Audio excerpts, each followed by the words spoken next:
নমস্কার বন্ধুরা, শীত না এলেও শীতের সবজি আর মাছ কিন্তু বাজারে এসে গেছে। আজকে একটা সেই শীতের মাছ দিয়েই তরকারি বানিয়েছি সর্ষে দিয়ে। আর এই মাছগুলো সবারই চেনা। দেখুন এই মাছগুলো দেখাচ্ছি। এই মাছগুলো খেতে শীতের সময় সর্ষে দিয়ে বানালে খুব সুন্দর হয়। তার জন্য আমি বাটিতে একটু সর্ষে ভিজিয়ে দেব। নমস্কার বন্ধুরা, মাধবের রান্নার রেসিপি ইউটিউব চ্যানেলে সবাইকে অনেক অনেক স্বাগত। চলুন সর্ষেটা ভিজিয়ে নিই আর এবার মাছটা কেটে নিই। এখন আমার মাছটা কাটা হয়ে গেছে, জল ঝরিয়ে নেব। আর জল ঝরিয়ে নিয়েই নুন আর হলুদ মেখে রেখে দেব। এই মাছগুলোতে নুন একটু কমই দেবেন, কেন সমুদ্রের নোনা জলের মাছ, একটু নুন কম যায় এতে। নুন হলুদ মেখে একে আমি সাইড করে দেবো।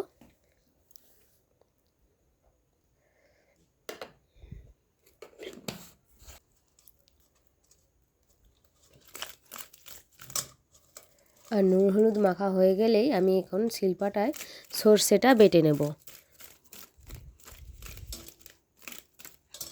দেখুন আমার লবণ হলুদ মাখানো হয়ে গেছে। এবার আমি শিলপাটায় সর্ষে বেটে নেব। চলুন খুব তাড়াতাড়ি করে সর্ষেটা বেটে নেওয়া যাক। আমি এখানে শিলপাটা ব্যবহার করেছি, আপনারা চাইলে মিক্সিতেও বেটে নিতে পারেন। আর এই বাটা হয়ে গেলে এর মধ্যে আমি একটু বেশি করে জল মিশিয়ে দেবো।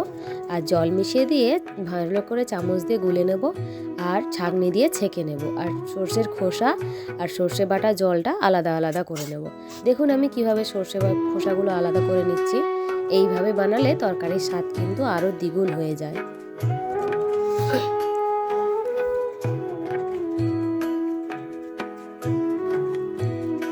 দেখুন আমি চেপে চেপে চামচ দিয়ে এই সর্ষের খোসাগুলো কিন্তু আলাদা করে নিচ্ছি।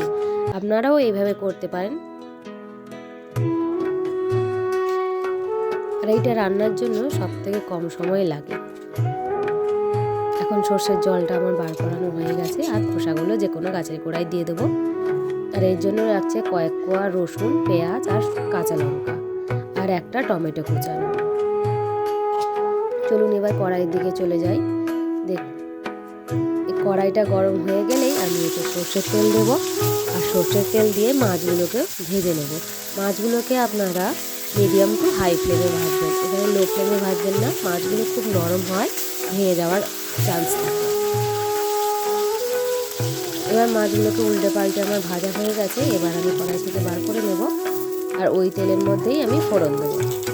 ফোড়নে আমি এখানে 5 ফোড়নই ব্যবহার করেছি, আপনারা চাইলে কালো জিরেও ব্যবহার করতে পারেন। আমি এখানে পেঁয়াজ আর রসুন কোচানো আর লঙ্কা কোচা দিয়ে দিচ্ছি।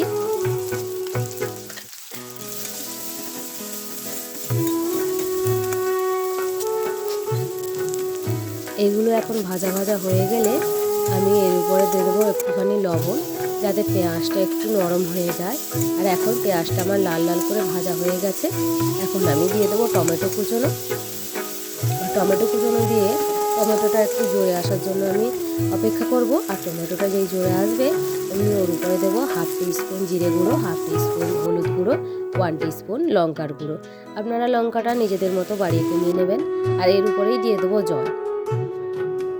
জলটা অল্পই জলই দেবো। জলটা শুকিয়ে এলেই তার উপর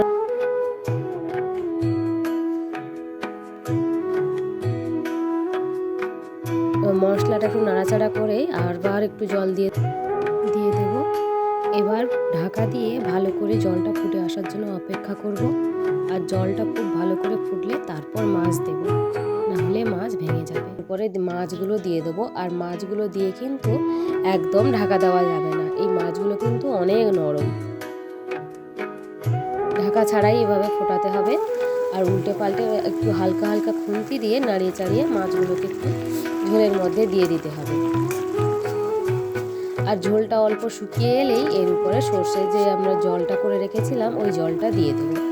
আবার একটু ফোটাবো আর একটু জলটা কমিয়ে আসার জন্য অপেক্ষা করব।